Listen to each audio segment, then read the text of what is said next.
ಆರೋಗ್ಯ ಸಚಿವ ದಿನೇಶ್ ಗುಂಡೂರಾವ್ ಅವರು ನೋಡಲೇಬೇಕಾದಂಥ ಸುದ್ದಿ ಇದು. ರಾಜ್ಯದ ಎಲ್ಲ ಆರೋಗ್ಯ ಕೇಂದ್ರಗಳಲ್ಲಿ ಮೆಡಿಸಿನ್ ಸಪ್ಲೈ ಇದೆ. ಎಲ್ಲ ಕಡೆ ಆರೋಗ್ಯ ಕೇಂದ್ರಗಳಲ್ಲಿ, ಅದರಲ್ಲೂ ಸರ್ಕಾರಿ ಆರೋಗ್ಯ ಕೇಂದ್ರಗಳಲ್ಲಿ ಸಖತ್ ವ್ಯವಸ್ಥೆ ಇದೆ, ಸೂಪರ್ ಸ್ಪೆಷಾಲಿಟಿ ಇದೆ ಅಂತೆಲ್ಲ ಕೊಚ್ಚಿಕೊಳ್ಳುವ ಮಾನ್ಯ ಸಚಿವರೇ, ನೋಡಿ ಗ್ರಾಮೀಣ ಭಾಗದ ಪ್ರಾಥಮಿಕ ಆರೋಗ್ಯ ಕೇಂದ್ರ PHCಯ ಕತೆ ಇದು. ಮೆಡಿಸಿನ್ನೇ ಇಲ್ಲ ಇಲ್ಲಿ, ಪ್ರತಿನಿತ್ಯ ಬಡ ರೋಗಿಗಳು ಪರದಾಡಬೇಕು. ಇದು ಕಮಲಾಪುರದ ಪ್ರಾಥಮಿಕ ಆರೋಗ್ಯ ಕೇಂದ್ರದ ದುಸ್ಥಿತಿ. ಕಲಬುರಗಿ ಜಿಲ್ಲೆ ಕಮಲಾಪುರದ ಪ್ರಾಥಮಿಕ ಆರೋಗ್ಯ ಕೇಂದ್ರಕ್ಕೆ ಔಷಧಿ ಸಪ್ಲೈ ಆಗ್ತಿಲ್ಲ ಅಂತ ಖುದ್ದು ಸಿಬ್ಬಂದಿ ಹೇಳ್ತಾರೆ. ಟ್ರೀಟ್ಮೆಂಟ್ಗೆ ಬಂದವರು ಹೇಳಿದ್ರೆ ಅದು ಬೇರೆ, ಸಿಬ್ಬಂದಿನೇ ಹೇಳ್ತಾರೆ, ಚೀಟಿ ಬರೆದು ಕೊಡ್ತಾರೆ, ಹೊರಗಡೆ ತಗೊಂಬನ್ನಿ ಅಂತಾರೆ. ಬಡವರ ಪಾಲಿಗೆ ಮೃತ್ಯು ಕುಪ್ಪ. ಪ್ರಾಥಮಿಕ ಆರೋಗ್ಯ ಕೇಂದ್ರ ಗೌರ್ಮೆಂಟ್ ಇದು, ಇಲ್ಲಿ ನಮ್ಮ ಫ್ರೀ ಚಿಕಿತ್ಸೆ ಬರುತ್ತೆ ಅಂತಂದರೆ ಇಲ್ಲಿ ಹೋದವ್ರು ಚೀಟಿ ತಗೊಂಡು ಪಕ್ಕದಲ್ಲಿರೋ ಯಾವುದೋ ಒಂದು ಖಾಸಗಿ ಮೆಡಿಕಲ್ಗೆ ಹೋಗಿ ಅಲ್ಲೋಗಿ ಮಾತ್ರೇನೋ ಟ್ಯಾಬ್ಲೆಟೋ ಇಂಜೆಕ್ಷನ್ನೋ ಮತ್ತೊಂದು ಮಗದೊಂದು ತಗೊಂಡು ಆಮೇಲೆ PHC ಒಳಗೆ ಬರಬೇಕು.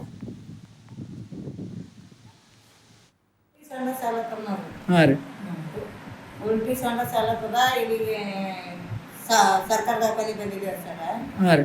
ಬಂದ್ರೆ ಆಗತ್ತಂತಂದ್ರೆ ಈಗ ತುರ್ಕುಸಿಲಮ್ಮ ಗೋಲಿ ಮ್ಯಾಗ ಆರಾಮ ಆಗ್ತದ, ನಾ ಹೊರಗಿನ ಬರ್ಕೊಡ್ತೀನಿ ಗೋಲಿ ತಗೋರಿ ಅಂತ ಹೇಳ್ತೀನಿ ಸರ್.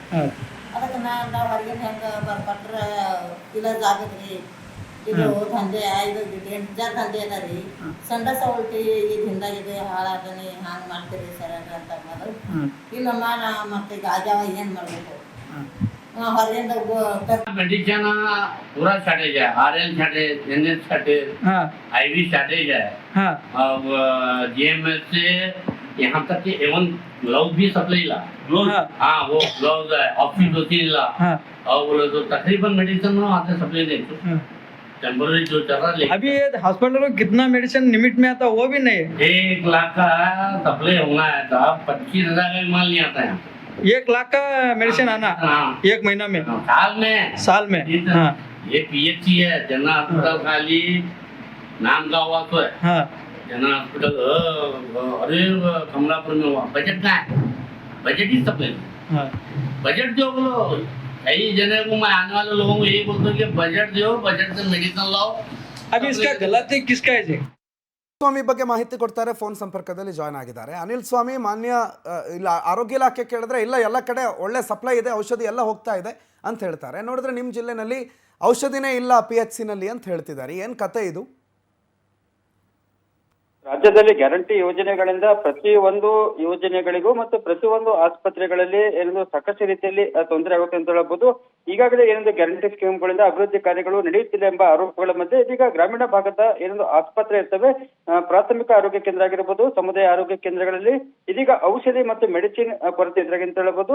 ಆಸ್ಪತ್ರೆಗೆ ಸೂಕ್ತ ಪ್ರಮಾಣದಲ್ಲಿ ಮತ್ತು ಸೂಕ್ತ ಸಮಯಕ್ಕೆ ಮೆಡಿಸಿನ್ಗಳು ಸಪ್ಲೈ ಆಗದ ಕಾರಣ ಅನಿವಾರ್ಯವಾಗಿ ಆಸ್ಪತ್ರೆಯ ಸಿಬ್ಬಂದಿಗಳು ರೋಗಿಗಳ ಕೈಯಿಂದ ಹೊರಗಿನ ಮೆಡಿಕಲ್ಗಳಲ್ಲಿ ದುಬಾರಿ ಹಣ ಕೊಟ್ಟು ಮೆಡಿಸಿನ್ಗಳನ್ನ ತರಿಸಿ ಇದು ಮಾಡ್ತಾರೆ ಅಂತ ಹೇಳ್ಬೋದು. ಹೀಗಾಗಿ ಕಲಬುರಗಿ ಜಿಲ್ಲೆಯಲ್ಲಿ ಸಾಕಷ್ಟು ಕಡೆ ಏನೊಂದು ಪ್ರಾಥಮಿಕ ಆರೋಗ್ಯ ಕೇಂದ್ರ ಮತ್ತು ಸಮುದಾಯ ಆರೋಗ್ಯ ಕೇಂದ್ರ ಇದೇ ರೀತಿಯಲ್ಲಿ ಏನೊಂದು ಪರಿಸ್ಥಿತಿ ಎದುರಾಗಿದ್ದು, ಬಡ ರೋಗಿಗಳು ಹೊರಗಿನ ಮೆಡಿಕಲ್ಗಳಲ್ಲಿ ದುಬಾರಿ ಹಣ ಕೊಟ್ಟು ಏನು ಮೆಡಿಸಿನ್ಗಳು ತರ್ತಿದ್ರೆ ಇದು ನಾವು ಎಷ್ಟು ದಿನ ಅಂತ ಹೀಗೆ ಮುಂದುವರ್ಸ್ಕೊಂಡು ಹೋಗ್ಬೇಕಂತ ಕೂಡ ಒಂದು ಆಕ್ರೋಶ ಕೂಡ ವ್ಯಕ್ತವಾಗ್ತಿದೆ. ಹೀಗಾಗಿ ಏನೊಂದು ತಾಲೂಕಾ ವೈದ್ಯಾಧಿಕಾರಿಗಳು ಮತ್ತು ಜಿಲ್ಲಾ ಏನೊಂದು ಆರೋಗ್ಯ ಇಲಾಖೆ ಅಧಿಕಾರಿಗಳು ಈ ಬಗ್ಗೆ ಗಮನ ಹರಿಸಬೇಕೆಂದು ಕೂಡ ಒಂದು ಸಾರ್ವಜನಿಕರು ಒತ್ತಾಯಿಸಿದ್ದಾರೆ. ಪ್ರಣಂತ ಮಾಹಿತಿಗೆ ಅನಿಲ್ ಸ್ವಾಮಿ.